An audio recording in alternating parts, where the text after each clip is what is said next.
ఇది ఒక వృద్ధాశ్రమానికి సంబంధించిన స్టోరీ. జీవితంలో అనేక కష్టాలుంటాయి, కానీ కోట్ల రూపాయల సిరి సంపదలు ఉన్నా, ఉన్నత పదవులు ఉన్నా తట్టుకోలేని కష్టం వృద్ధాప్యం. ప్రతి మనిషి తప్పించుకోలేని కఠోరమైన శాపం. మన కళ్ళ ముందు చూస్తున్నాం. రేపు మన గతి ఇదే అని తెలిసిన అమ్మా నాన్నలను వీధిపాలు చేస్తున్నాం.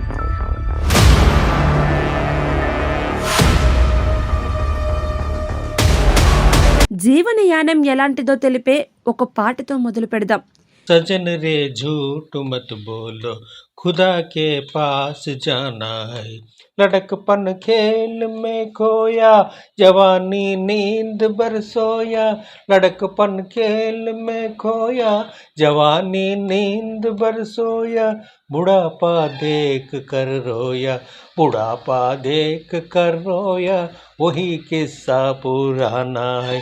सजन रे झूठ मत बोलो, खुदा के पास जाना है. జనులారా, అబద్ధాలు చెప్పకండి. అంతా వెళ్ళేది దైవం దగ్గరికి. ఆటలతోనే బాల్యం మాయమైంది. నిద్ర లేచేసరికి యవ్వనం కరిగిపోయింది. ఇప్పుడు ముసలితనంలో దుస్థితిని తలుచుకొని ఏడుస్తున్నాం. ఇది నిత్య సత్యం. జనులారా, అంతా వెళ్ళేది దైవం దగ్గరికి. వీధి పాలన వృద్ధులకు, అన్నార్తులకు ఆపన్న హస్తం అందిస్తోంది ఆరెల్లోవాలోని అమ్మా నాన్న వృద్ధాశ్రమం. ఆరెల్లోవా ప్రభుత్వ ఆసుపత్రి సమీపంలో సుమారు 15 సంవత్సరాల క్రితం ఏర్పాటైన ఈ అమ్మా నాన్న ఆశ్రమం వృద్ధులకు, అనాథలకు ఉచితంగా సేవలందిస్తూ సేవా నిరతిని చాటుకుంటుంది. ఈ ఆశ్రమం నిర్వాహకులు యలమంచిలి రమణ, అనకాపల్లి జిల్లా నక్కపల్లి మండలం బుచ్చిరాజుపేట గ్రామానికి చెందినవారు. సాధారణ పేద కుటుంబం నుంచి వచ్చారు. ఇంటర్ తర్వాత విశాఖపట్నం చేరుకొని టైలర్ వృత్తి చేపట్టారు. కానీ చిన్నతనం నుంచి మనసులో పెరిగిన సేవాభావాలు బలపడి వృద్ధులకు, అనాథలకు సేవలు చేయాలని నిర్ణయించుకున్నారు. కొంతమంది సేవాభావం కల మిత్రులతో కలిసి వృద్ధులకు, అనాథలకు సేవలు అందించడానికి అమ్మా నాన్న సేవా సంస్థను 2014లో స్థాపించాడు. సుమారు 10 మందితో ఈ ఆశ్రమం ప్రారంభమైంది.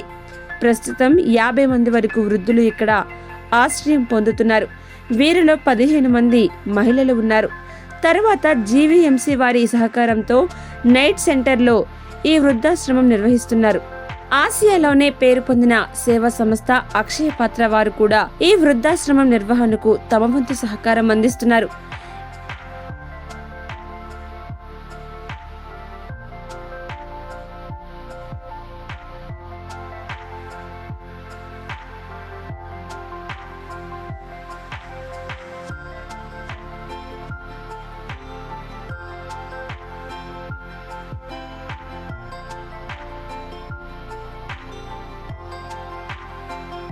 అందరికీ నమస్కారం అండి. అమ్మా నాన్న సోషల్ వెల్ఫేర్ అసోసియేషన్ సంస్థ మేము 2014 రిజిస్ట్రేషన్ చేసామండి. మేము 2010 నుండి కూడా ఈ సేవా సంస్థలు అనేక సంస్థలు చేసేవాళ్ళండి. వృద్ధులకు, వికలాంగులకు, చిన్నపిల్లలకు సేవలు చేసేవాళ్ళండి. చిన్నపిల్లలకు స్కూల్లో బుక్కులు ఇవ్వడం, వృద్ధులకు దుప్పట్లు ఇవ్వడం, అలాగే ముసలి వారికి చీరలు ఇవ్వడం, చాలామందికి పేదవాళ్ళకు బియ్యం ఇవ్వడం, ఇటువంటి సేవలు ఎన్నో చేసేవాళ్ళండి. అది సంస్థ స్థాపించిన తర్వాత ఒక ఆశ్రమం పెట్టడం జరిగింది. ఆశ్రమంలో స్టార్టింగ్ 10 మందితో స్టార్టింగ్ చేసాము. ఇప్పుడు 40 నుండి 50 వరకు వృద్ధులు మా వద్ద ఉన్నారు.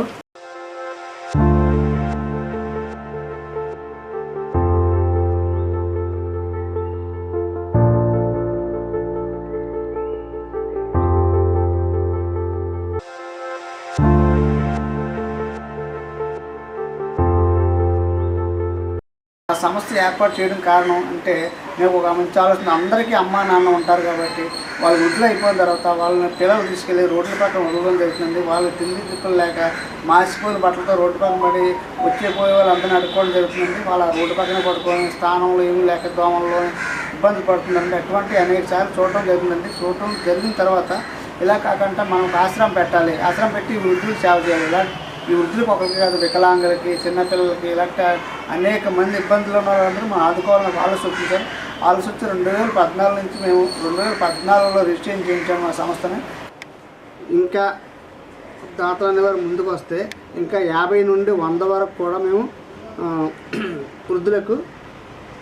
వృద్ధులకు సేవ చేద్దాం అనుకుంటున్నాము సార్. మేము కేవలం విశాఖ నగరానికి చెందిన వారే కాక ఇతర జిల్లాల నుంచి కేరళ, తమిళనాడు, ఒరిస్సా, తెలంగాణ రాష్ట్రాల నుంచి కూడా వృద్ధులు, అనాథులు వచ్చి ఇక్కడ ఆశ్రయం పొందుతున్నారు. అది విజయనగరం అండి. నా పేరు సూర్య వెంకట్రావు. ఫ్యామిలీ గొడవ వల్ల వచ్చాను సార్. ఇక్కడ బాగా ఉన్నాను సార్. మీ పిల్లలు లేరా? పిల్లలు 2 బాబులు ఉన్నారండి. బాబు వాళ్ళు సరిగ్గా చూసుకోవట్లేదు మరి? వాళ్ళు చదువుతున్నారండి. ఇక్కడ మేనగోళ్ళు చేసుకున్నాను. ఫ్యామిలీ కార్యక్రమం మీద బయటకు వచ్చాను సార్. విజయనగరం అండి. సంవత్సరం అయిందండి. బాగా ఉందండి. నేను వికలాంగునండి. నాకు ఒక పింఛన్ తప్ప ఇంకో ఆధారం లేదండి. నా పేరు చిట్టమ్మ. భీమిలి నుంచి వచ్చాను. ఈ ఊరు అక్కడే ఉంటున్నాను. పిల్లలు ఏం చేస్తున్నారు? పిల్లలు మటు ఖాళీ ఉన్నారు బాబు. కొడుకు లేరు, కూతురు అక్కదయ్యే. ఆ అమ్మ వాళ్ళ దగ్గర ఉన్నారు. ఇక్కడ ఆశ్రమం ఉందని ఎవరు చెప్పారు నీకు? చెప్పి అనుకుని వెళ్తే ఒకరోజు వచ్చాం, అడుక్కొని వచ్చాం. ఇక్కడ ఎలా ఉంది? మా ఇంటికంటే బాగానే ఉంది బాబు. బాగా చూసుకుంటున్నారు ఇక్కడ? చూసుకుంటున్నారు. నీ పేరేంటి చదివి చెప్పు. నా పేరు రమణ. ముక్కు లేదండి, అందుకే వచ్చానండి. ఎవరు లేరండి, పిల్లలు లేరు, ఎవరు లేరు. నా పేరెంట్ చచ్చిపోయాడు. బంధువులు వాళ్ళు ఎవరు లేరా? బంధువులు లేరండి. బంధువులు వచ్చేస్తారండి. మరి ఇక్కడ ఉందనే విషయం ఎవరు చెప్పారు? ఇక్కడ ఆశ్రమం ఉన్నామని చెప్పడం కదా. ఆసుపత్రి పని మీద ఇలాగ వచ్చి ఇంకొకరు చూపించారండి. బాబు వెళ్ళిపోతాంతే, ఏడుస్తుంటే. ఎవరు దిక్కు ముక్కు లేదు, ఎందుకు ఏడుతున్నావు అంటే, అమ్మ ఇక్కడ వీళ్ళు ఉన్నారు కనుకమ్మ అని చెప్పారు. నా పేరు రమణమ్మనండి. ఎక్కడి నుంచి వచ్చారు? ఇదే నా రామతల నుంచి వచ్చానండి. దగ్గర ఊరు, అదేదో మరి తెలియదు. నా పేరు సత్యనారాయణ అండి. మాది భారతీపురం అండి. భారతీపురం నుంచి వచ్చానండి. పిల్లలు సొమ్మంతా తినేశారు. నాకు మరి తినడానికి కూడా జరగట్లేదు. కారణం చేత మరి పిల్లలు ఎంతమంది? పిల్లలు 2 కొడుకులు. ఏం చేస్తున్నారు? ఇక్కడ పని చేసుకుంటారు. ఇక్కడ ఎలా ఉంది? 2 పూట్ల కూడా తిండి పెడుతున్నారు, ఉదయం టిఫిన్లు పెడుతున్నారు. ఓ తల్లిదండ్రుల్లో చూసుకుంటున్నారు సార్. ఇంట్లో ఒకరిద్దరు ముసలి వాళ్లతోనే పడలేక వీధుల్లో వదిలేస్తున్నాం. సుమారు 50 మంది వృద్ధుల ఆలనా పాలన చూడడం సాధారణ విషయం కాదు. వయసు పెరిగే కొద్దీ చిన్న పిల్లల్లా ప్రవర్తించేవారు, తమ ఊరు పేరు కూడా మరిచిపోయేవారు, మానసిక స్థితి సరిగా లేని వారి ఆలనా పాలన చూడడం కఠిన పరీక్షే. వాళ్ళ కుటుంబాలు కోల్పోయి వస్తున్నారండి ఇక్కడికి. వాళ్ళకి ఏ ఆధారం కూడా ఉండట్లేదు. వాళ్ళ బిడ్డలు చూడకుండా రోడ్డు మీద విడిచిపెట్టేస్తున్నారండి. మేము వాళ్ళు ఇక్కడ తీసుకొచ్చి వాళ్ళకి ఆలనా పాలన అన్నీ చూస్తున్నామండి. వాళ్ళకి ఏంటంటే మా ఫ్యామిలీతో పాటు వాళ్ళు కూడా మా యొక్క ఫ్యామిలీ, మా యొక్క కుటుంబం, మా తల్లి మా తండ్రి అని వాళ్ళ ప్రేమ అభిమానాలతో మేము వాళ్ళు చూస్తున్నామండి. వచ్చే వాళ్ళందరూ కొంతమంది మెంటల్ వాళ్ళు కూడా ఉంటారండి. తర్వాత వాళ్ళకి ఏవేవో సమస్యలతో వస్తాయండి. సెంటర్ అంటే ఆశ్రమం అయిన తర్వాత ప్రతి ఒక్కటి కూడా మీతో సమస్యలండి. ఎక్కువ మెంటల్గా ఉన్న వాళ్ళతోటి చాలా బాధపడుతున్నామండి. వాళ్ళకి ఏంటంటే ఎప్పుడు ఏ సమయం అప్పుడు ఏం చేస్తారనేది మాకు తెలియట్లేదండి. పిల్లలు తీసుకెళ్ళినా సరే మళ్ళీ మా దగ్గరికే వస్తున్నారండి. వృద్ధుల కోసం పూర్తి సౌకర్యాలతో సొంతంగా వృద్ధాశ్రమం నిర్మించాలని రమణ సంకల్పించారు. దీనికోసం ఎస్ఆర్ పురం దువ్విపాలె సమీపాన స్థలం కూడా రమణ సేకరించారు. అయితే ఆర్థికంగా శక్తి లేకపోవడంతో ఆశ్రమ భవన నిర్మాణం ప్రతిపాదన వాయిదా పడుతుంది. సొంత భవనంలోకి మాత్రమే ఆలోచన ఉంది మాకు. ప్రస్తుతం మేము నక్కపల్లి మండలం బుచ్చిరాజుపల్లి గ్రామంలో స్థలం సేకరించడం జరిగినది. అక్కడ ఒక పెద్ద భవనం కట్టి 100 నుండి 200 మందికి వృద్ధులకు సేవ చేయడం ఒక ఆలోచన ఉన్నది. ఆ ఆర్థిక పరిస్థితుల వల్ల స్థలం సేకరించడం జరిగింది, కానీ అందులో భవనం కట్టడం కొద్దిగా ఆర్థికంగా ఇబ్బందులు పడుతున్నాము. స్థలం అయితే సేకరించగా అందులో భవనం కట్టలేకపోయాము. కాకపోతే ఫ్యూచర్లో మాత్రం అక్కడ భవనం కట్టడం జరుగుతుంది. కట్టడానికి మాకు దాతల సహాయంతో కూడా మేము సపోర్ట్ తీసుకొని మేము అక్కడ స్థలం కంపల్సరీ కట్టాలని కోరుకున్నది. కడతాం కూడా. కట్టి అనేక సేవలు చేయడం కూడా మాకు ఒక ఆశయం ఉంది. ఇక్కడ ఆశ్రయం పొందిన వృద్ధుల్లో 5 వరకు వృద్ధులు కాలధర్మం చేశారు. ఆశ్రమం తరపున రమణ వారి అంత్యక్రియలకు తానే ఏర్పాట్లు చేశారు. మానవ సేవే మాధవ సేవ అన్నారు.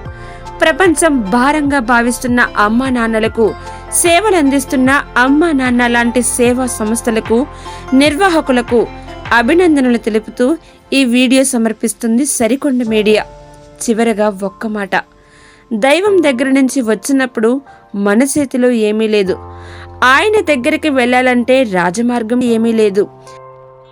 सजन रे झूठ मत बोलो, खुदा के पास जाना है, न हाथी है न घोड़ा है, वहाँ पैदल ही जाना है. सजन रे झूठ मत बोलो, खुदा के पास जाना. జనులారా, అబద్ధాలు చెప్పకండి. అంతా వెళ్ళేది దైవం దగ్గరికి. డబ్బు అహంకారం ఏవీ తీసుకెళ్లలేవు. గుర్రాలు ఏనుగులు ఉండవు. కాలినడకనే వెళ్ళాలి. అమ్మైనా నాన్నైనా నువ్వైనా నేనైనా.